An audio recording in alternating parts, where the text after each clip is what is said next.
I'm going to do a little demonstration on how to make a straight bar shoe out of 6061 aluminum. This is 3/8 by inch. A lot of people say, you know, we forge weld the aluminum. You can't forge weld aluminum, but what we do is forge braze aluminum. And so I'm going to go pretty quickly on this with aluminum. Quickness is your friend. Anyone who's worked aluminum in a forge before knows that 5 seconds might be good, 6 seconds turns into a puddle. So I don't really do anything by way of layout as far as the shoe goes. The only thing you may find helpful at first is to make a center punch mark, and I mark it very, very lightly. I don't do any marks in from the end. That's more of just learning how to do it and being repetitive. So I'll heat this up and come out and break my toe bend, and then do one or both heels in one heat if I have time. I have no problem with aluminum taking an extra heat. That's not an issue, but it will retain its temperature fairly well. One thing is, this is a cold anvil today. I haven't preheated this, and I haven't done anything else on this particular anvil today, so we will lose a little extra heat from that. With any type of welding, be it forge brazing aluminum or forge welding steel, a warm anvil is going to help a lot more, but we'll see if we can't mess this one up too much. When it comes time to check your aluminum, and again, I'm just taking a short heat just at the toe. Lots of different ways of checking to see if you're at the right temperature.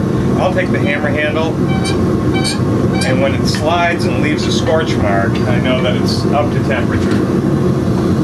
And again, it does go very quickly, and the difference between ready to forge and needing to get another piece of metal are only seconds away.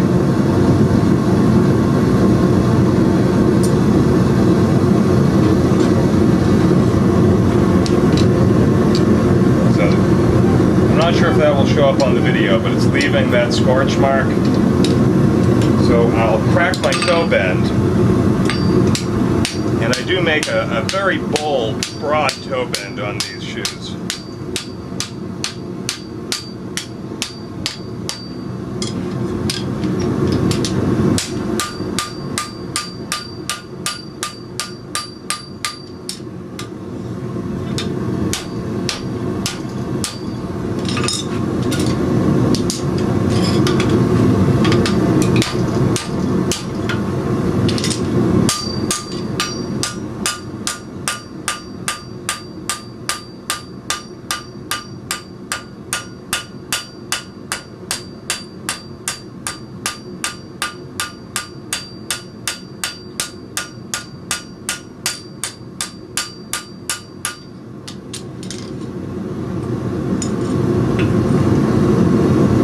More length this side.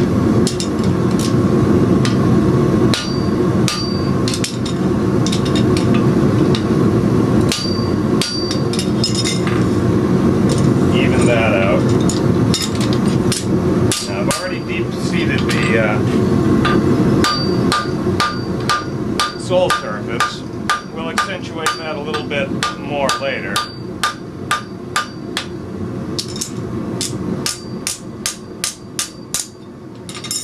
So our toe bend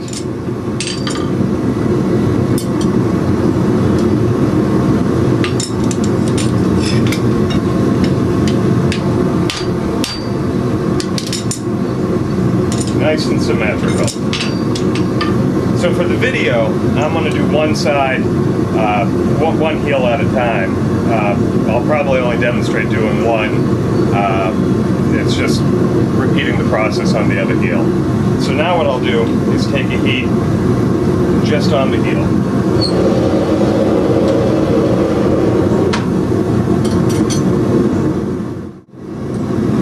Okay, so we're back out of the fire, same as we did with the toe. We want to just make sure that's slick. And then I'm going to come over the horn and bend about the thickness of the stock over into a hockey stick. Then we'll come to the face of the anvil and upset that a bit.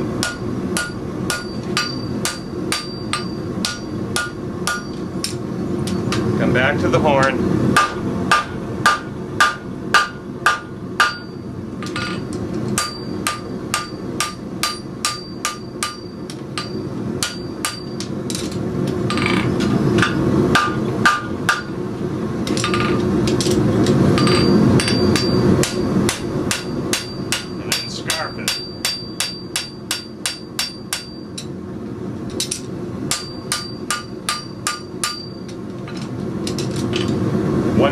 One heel ready to go. Normally, this would be a 2 to 3 heat shoe. For the video, of course, it takes a little extra time because I'm talking rather than working. So I've lost enough heat to make it worthwhile to keep trying to forge this branch right now. So I'm going to take another heat on that and just shape the branch so I'll have essentially half a shoe done. That should all be done in one heat. So I'll come back out to the fire now. And then what I find works best for me, may be different for everyone, is to start and push my tongs, push the shoe away while I hammer in the same spot. And I am doing this at a bit of an angle.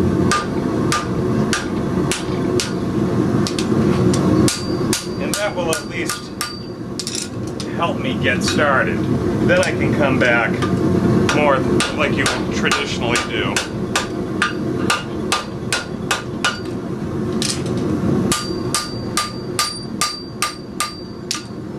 Level it back up. And there we have half the shoe. You want to see the point of the frog plate in line with our center punch mark. So then I'll just repeat the process. I won't do that for the video. It's exactly the same, except we're going to scarf the heel from the opposite end so that when we do our overlap, it'll be ready to weld or braze. Okay, so I've done the other side now. Just going to make a convenience bend. Bring our shoe together. Hit on either side, just to try to force that together a bit. It's not as important with aluminum as it is with steel to have your scarf tight.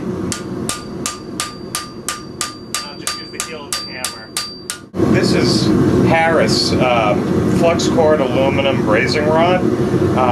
It's called Cor-Al, C-O-R-A-L. You can get it at most welding supply stores. You can also order it from Rick Redden at nanric, nanric.com. What I find is easiest to do, it is flux cord. You do want to keep it dry when you're not using it. It's very moisture sensitive. It's very expensive as well, but a little goes a long way. So what I'll do, just take the flat face of my hammer on the face of the anvil, pancake it out a little bit. And all that does is help it sit flat on the shoe when we go into the fire. And then we can approximate how much we'll need just by holding it on there. I'll cut a piece.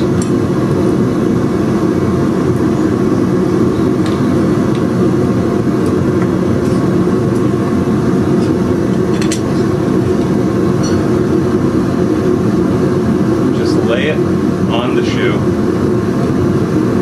and then come to the fire.